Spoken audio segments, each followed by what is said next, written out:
Shout out to G-Man Boxing. Where's the piss bottle? It's over there.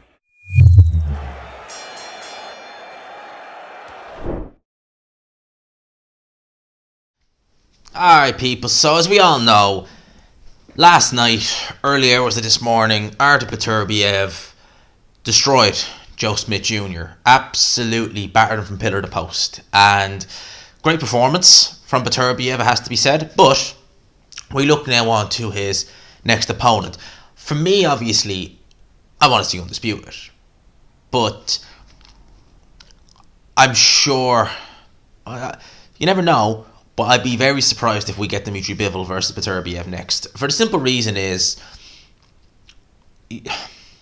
Canelo is guaranteed the rematch, right? So, if you're part of Team Canelo, you don't just want revenge over Bivol, you want to take that title. Because you want to be undisputed light heavyweight as well. Beterbiev versus Bivol, if they fight, there's a chance that Beterbiev beats Bivol. Good chance. And then what? Does Canelo have to say that he's activated the rematch clause and then go back on it? Because potentially he could have already activated that rematch clause. I don't know, maybe it's a few legal issues. We won't go into that. Anyway, I don't think that we're going to see, unfortunately, Beterbiev versus Bivol next. But, as Frank Warren has said here, he's said that Bob Arum has revealed that it's a done deal. This was according to Frank Warren TV. I think that's a Twitter page. Bob Arum has revealed that Artur Beterbiev versus Anthony Yarde is a done deal to take place in October in London for a unified light heavyweight world title. It was obviously provided that he beats Joe Smith, which he did.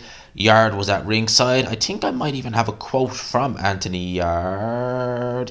Yes, I think it's going to be a very, very exciting fight. I look forward to it a lot. This is what I'm in the sport for. Beterbiev is a hard hitter. I hit hard too. So that is what Anthony Yarde has said about the possibility of, well, it looks likely, more than likely anyway, that he'll face Artur Beterbiev next in London. If you'd wonder whereabouts in London it would be. I mean, obviously, when he fought Kovalev, that was in Russia. If someone wants to correct me, I'm pretty sure that was in Chelyabinsk, Russia. For those who don't know, Chelyabinsk, Russia is the hometown of Sergei Kovalev. So obviously that would have done a crowd. I remember, was it Frank Warren or was it Tunde, who were saying that they were trying originally to do the Emirates for the Kovalev. I did find that funny. Yeah, that's elastic, don't stretch that far to think that you could do that. But London, Beterbiev, Yarde in October. Now lest we forget, Anthony Yarde had the chance to fight Artur Beterbiev several years ago now. It might have been 2018. I think it was 2018. No, it would have been about 2018. And he turned that fight down quite rightly. I mean, like that at that stage, Yarde, I mean, you could turn around and say, and you'd be right as well.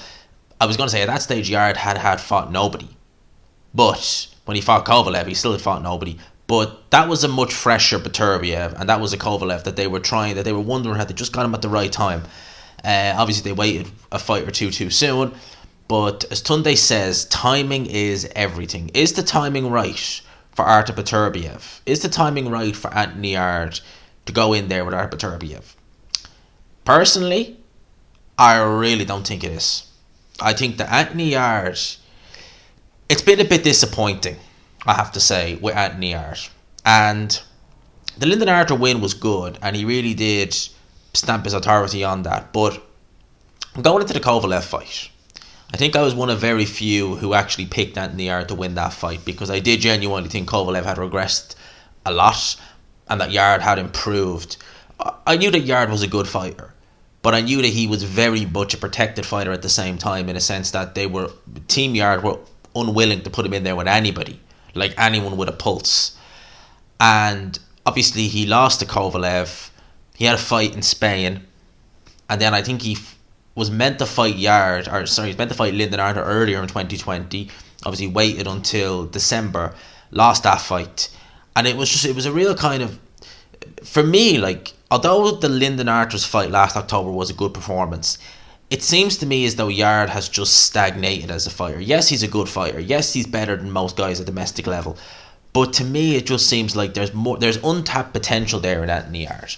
And when Anthony Yarde lost to Lyndon Arthur, and he was talking about changes, that's what he said, changes in camp. I thought he'd get rid of Tunde. Well, nothing against Tunde personally. I think that for what he had with Anthony Yarde, which was a fighter with no amateur background, he done very well to get him as polished as he is.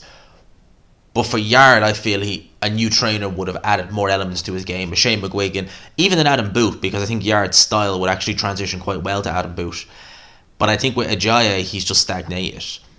I think that Beterbiev is still fresh. He's for 37. He's a fresh 37-year-old. There's hardly any wear and tear on him. Hardly any miles on the clock. Tremendous puncher. Good long-range boxer as well. Good counter-puncher. He's a bag of tricks, is Artur Beterbiev. He is someone who goes in to seek and destroy.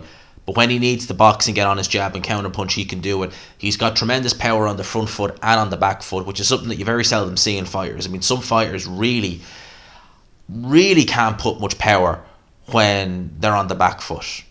And you'll see that. I mean, Canelo Alvarez would be a pretty good example. You know, he really generates most of his power on the front foot. He's not a good puncher at all, but he's on the back foot, being pushed back.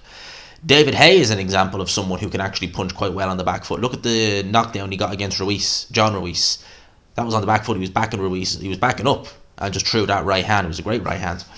But I just don't. I see this fight as just as simple as bang, see you later kind of fight for Artur Beterbiev. Yarde technically makes some mistakes. You know, that Philly shell defense hasn't been honed. It's a very difficult thing to do, the Philly shell. I mean, people look at Mayweather and think, and that's who Ajayi and Yarde really patent their style off, is Floyd Mayweather. But that Philly shell is so difficult to master. The way Yarde does it, where he stands just straight sometimes. He doesn't even move with that Philly shell. He's just going to be so open for shots. However, he early on in a fight, he is sharp. He is a good puncher. And whilst Yarde has been... See, I don't think Yarde's punch resistance is... People make so much of a song and dance about being knocked out by a jab by Sergey Kovalev. Yes, he was knocked out by a jab. But here's the thing. He took plenty of jabs early on in that fight. No problem at all. Anthony Yarde, advice that he shouldn't have been given, but it was given nonetheless, was told to empty the tank. The guy was spent. He had no energy left. So when you're getting hit with shots in the first couple of rounds, when you have your legs underneath you, when you have all that energy, you can take them no problem. When your legs are gone from fatigue more so than actually being concussed, a jab like that will knock you down and knock you out. But Yarde, people saying Yarde's chinny, he's not really chinny. If he was chinny, those shots from Kovalev early on would have knocked him out. Having said that, Beterbiev is a tremendous puncher, but I think that Yarde has a puncher's chance in there with Beterbiev, but realistically, I mean, I can't see it. I really can't see him doing anything in this fight. And you know, against Kovalev, he was able to go long, hurt Kovalev, but I can see him getting absolutely eaten up and swallowed by Artur Beterbiev. I can see him maybe having a good round or two, and then just absolutely getting eaten up and swallowed in there. He is going to be in there with a killer in the ring. Seriously. And I like Anthony Yarde as a fighter. I think he's tremendous talent. But a part of me feels as though, because he's going on 31, it'll be 31 come what, August. When he turned over, I think it was 2015 or 2016, the 2015, he had plenty of time then. He had plenty of time to progress and steady progressions. They didn't do that. We've never really seen Yarde progress. It took them 6 years. It took Yarde, I should say, and his team 6 years to get a win at domestic level. Because let that sink in. 6 years to get a domestic level win. Turned pro in 2015. Lost to Lyndon Artur in 2020. It was 2021 before he actually got a win at domestic level. And you expect him to go to world level and beat Artur Beterbiev? I mean, as I said earlier, Elastic don't reach that far. I could be wrong, but this time I think I can't see it. I can't see it. Having said that, Frank Warren's track record of saying this fight's done for this month and it not going ahead. Look at Joe Parker versus Joe Joyce. I mean, for God's sake, we had them two at a table at the Fury White fight. I thought they were going to announce it then and there. It's like, well, it's pretty much done, and now we're never probably going to get it. Because Parker has gone to Sky, Joyce is on BT Sport. Talked about a fight for him in September against who I do not know. Potentially Hellenius or someone like that, potentially for the right amount of money. And that's not even a big fight. But that's it. That's Frank Warren for you. So watch the space here and see what happens. But if it does happen, I can't see Yarde doing well. Could be wrong. Let me know in the comment section. You think I'm wrong? You think Beterbiev is a case of a fighter who could go old overnight? Let me know in the comments. Hope you enjoyed the video, people. Let me know your thoughts. Smash the like button, subscribe if you haven't already. I'll talk to you. Peace.